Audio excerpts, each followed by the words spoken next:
السلام عليكم ورحمة الله وبركاته.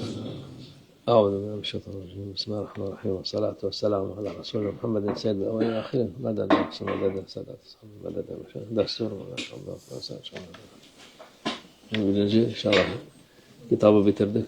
İkinci kitaba başladık. Peygamber Efendimiz sallallahu aleyhi ve sellem güzel sözlerini, hadisleri gene inşallah okuyalım.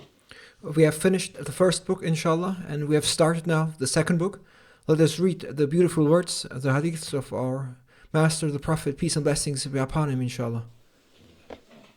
قال رسول الله صلى الله عليه وسلم إذا أديت زكاة مالك فقضيت ما عليك.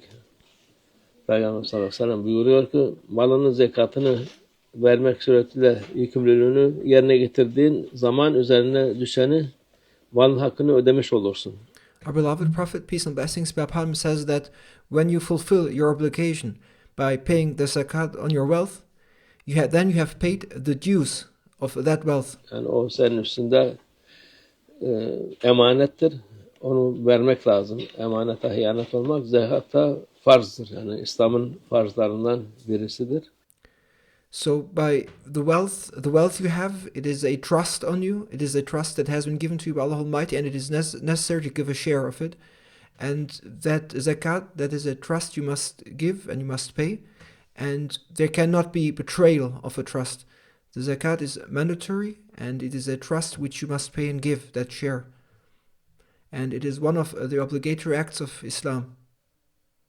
Onun için onu hesap edip verdin mi sana artık bir mesuliyet kalmaz. Onun sevabı olur, bereketi olur sana. So you should calculate accordingly what the due share is. You should calculate your zakah and give what is due from your wealth. And then no responsibility remains on you anymore based on your wealth. You will, by paying zakat, you will have gained the rewards of having paid zakat, and you will receive the blessings too. قال الرسول صلى الله عليه وسلم إذا أديت زكاة مالك فقد أذهبت عنك شره. Peygamber sallallahu aleyhi ve sellem gene buyuruyor ki malın zekatını vermek suretiyle yükümlülüğünü yerine getirdiğin zaman onun şerrini kendinden gidermiş olursun. Our beloved Prophet, peace and blessings be upon him, says that when you fulfill your obligation by giving zakat of the wealth, then you will have removed its evil from yourself. Yani o ödemezsen sana şer olur. If you do not pay zakat, then that wealth, that share of the wealth, which is not yours but a trust you must give, it will become evil for you. Bak, yani kazanç şeyi de şer olarak sende kalır. If you keep zakat for yourself and if you do not pay, then you will not have made a profit, you will not have made a gain, but it will turn into evil. Senin üstünde şer iyi değildir. Şer getirmek için onu üstünden o temizlemek lazım malı.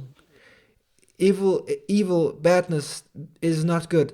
And in order to remove that evil from you, it is necessary to cleanse that wealth by giving zakat. Zekatını vereceksin. Hem şerden kurtulmuş olur, hem Allah'ın sevabını kazanmış olursun, hem rızasını kazanmış olursun. By giving zakat, you will have cleansed your wealth.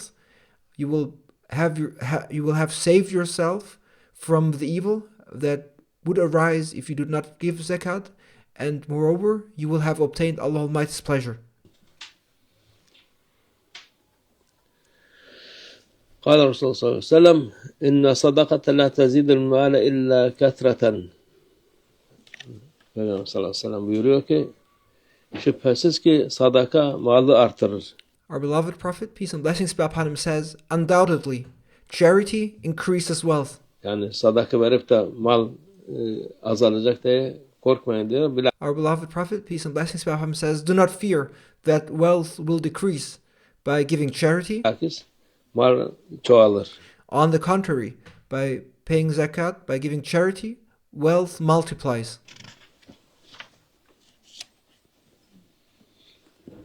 قال الرسول صلى الله عليه وسلم إن الله تعالى لم يفرض الزكاة إلا ليطيب به ما بقي من أموالكم وإنما فرض المواريث لتكون لمن بعدكم ألا أخبرك بخير ما يكنز المرء المرأة الصالحة إذا نظر إليها سرته وإذا أمرها طاعته وإذا غاب عنها حفظته.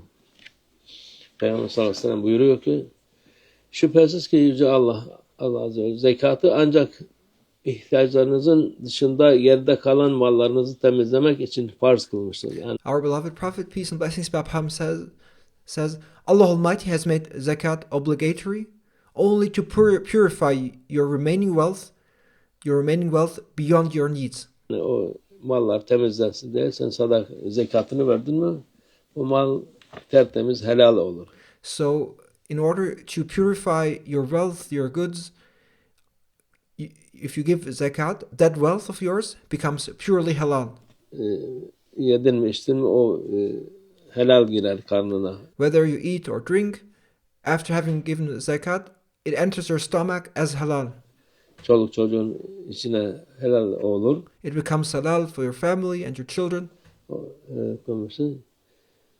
Onu yapmazsan o vakit şer olarak girer insanın için.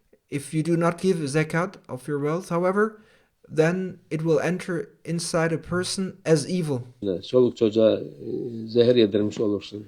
It is you would have fed poison to your family and children. Onun için zekat temizlemek için, malı temizlemek için. Therefore, zakat is for purifying, for cleansing the wealth.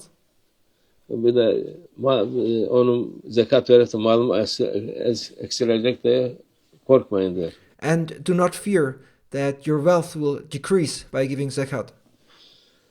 Yine mallarınızı miras paylarına ayırdı ki sizden sonra geldeklerine kalsın. Moreover, He Almighty Allah divided your wealth into inheritance shares so that it remains for those left behind after you. Yani miras da haktır. So inheritance is also a right. Ölüm hak, miras helaldir. Death is real and inheritance is halal. O kalanları, o zekat verilmiş mal kalan insanlara onlara da rızık olur. So those remainders, that wealth for which zakat has been paid, becomes sustenance for the people remaining after you. Senden sonra.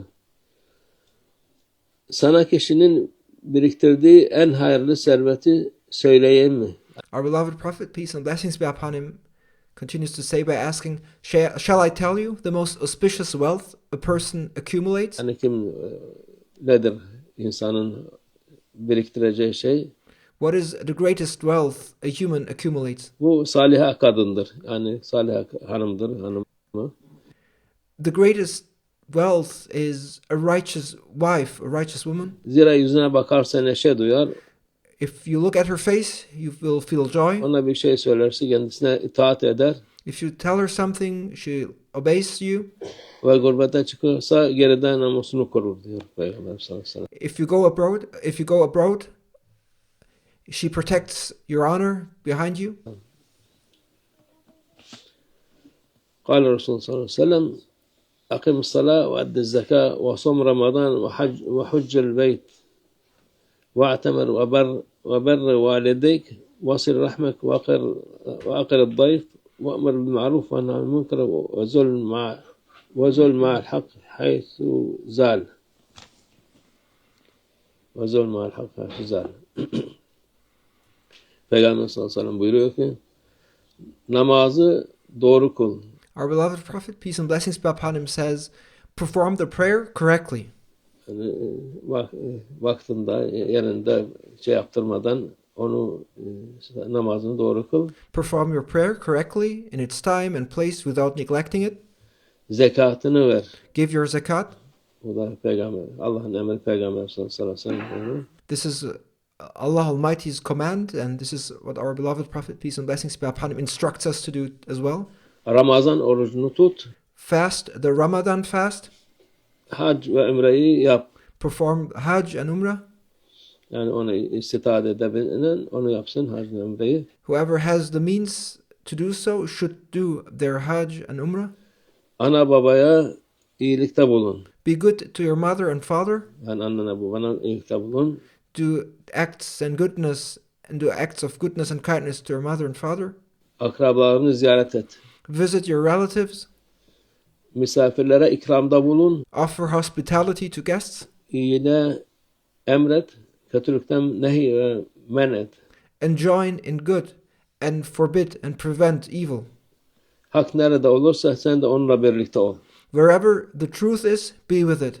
Peygamber sallallahu aleyhi ve sellem buyuruyor. Yani bunlar güzel, bu nasihatler, emirler çok mümin için, Müslüman için bunların bunun peşinde olması lazım. This is what our beloved Prophet, peace and blessings be upon him, says, and these are beautiful pieces of advice and commands. And as a believer, as a Muslim, one needs to pursue these. قال الرسول صلى الله عليه وسلم إن في المال لحقا سوى الزكاة.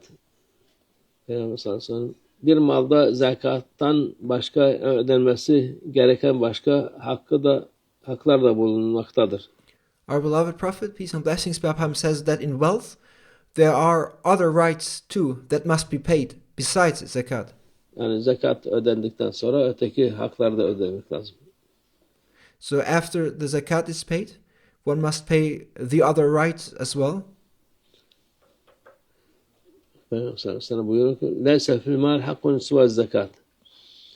Peygamber sallallahu aleyhi ve sellem buyuruyor ki bir malda zekattan başka ödenmesi gereken bir hak yoktur. Our beloved Prophet, peace and blessings be upon him, says there's no right in wealth that must be paid other than zakat. Yani zekat ödendin mi, başkasının malını çalmadın, çırpmadın, şey yapmadıysan, senin malınsa o mal zekat hakkı var orada. So when you have paid zakat, and if you haven't stolen or swindled on someone else's property, and if it's now your property or your wealth, and you have paid the zakat that is due on that wealth, O ödendikten sonra sana helal, ana sütü gibi helaldir. and once you have completed the duty of paying zakat, and once you've given the due share of your wealth, then your property, your wealth is halal to you. It is as halal as mother's milk. قال الرسول صلى الله عليه وسلم الإسلام أن تشهد أن لا إله إلا الله وأن محمدا رسول الله وتقيم الصلاة وتؤتي الزكاة وتصوم رمضان وتحج البيت إن استطعت إليه سبيلا.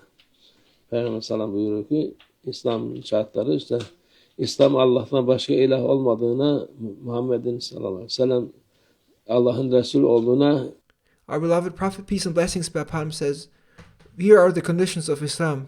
Islam is witnessing that there is no God besides Allah Almighty, and that Muhammad, peace and blessings be upon him, is Allah Almighty's messenger. Şehadet etmen. Bu birinci şeydir. İkincisi namazdır. The first is the testimony of faith, and then second is prayer. Namaz kılman. Zekatı vermen. Third is giving zakat. Ramazan orucunu tutman. Then fasting the Ramadan fast. Ve gücün yeterse yani Kabe'yi ziyaret edip hac etmendir. And if you have the power and capability to do so, it is visiting the Kaaba and performing the Hajj. Bunlar İslam'ın şartları, onlar Peygamber sallallahu aleyhi ve sellem'in emrettikleri. These are the conditions of Islam, and these are what our beloved Prophet, peace and blessings be upon him, commanded. Bunlar da hepsi birer cevherdir, birer hazinedir bunlar. Ahiret hazinesi. All of these are jewels. They are treasures of the hereafter. Onu Allah insanlara hepsine nasip etsin. May Allah Almighty grant them all to all people, inshallah. Sadaka Resulullah fîmâ kâle ev kemâ kâle. Ziyadetin ilâ şerefin Nebi sallallahu aleyhi ve sellem ashabil kiram ve ilâ arvah cemîl enbiyâ ve murselîn khudamâ şerâ'ihim ve ilâ arvah l'a'immetil arba'a وإلى أرواح مشايخنا في الطريقة النقشبندية العلية خاصة إمام طريقة غوث الخليقة خواجة بهاء الدين محمد ويسير البخاري سيدنا من خالق الغزواني مولانا الشيخ شرف الدين داغستاني مولانا الشيخ عبد الفاز داغستاني مولانا الشيخ محمد ناظم الحقاني وسائر ساداتنا والصديقين ومن حضرتهم وجوارهم سيد أفندي ورفقائي حاج مصطفى طراب بجملة من geçmiş şerefler için hayırların şehit şuhadalar için hayırların gelmesi şerrinden defolması için Allah Teala Fatiha.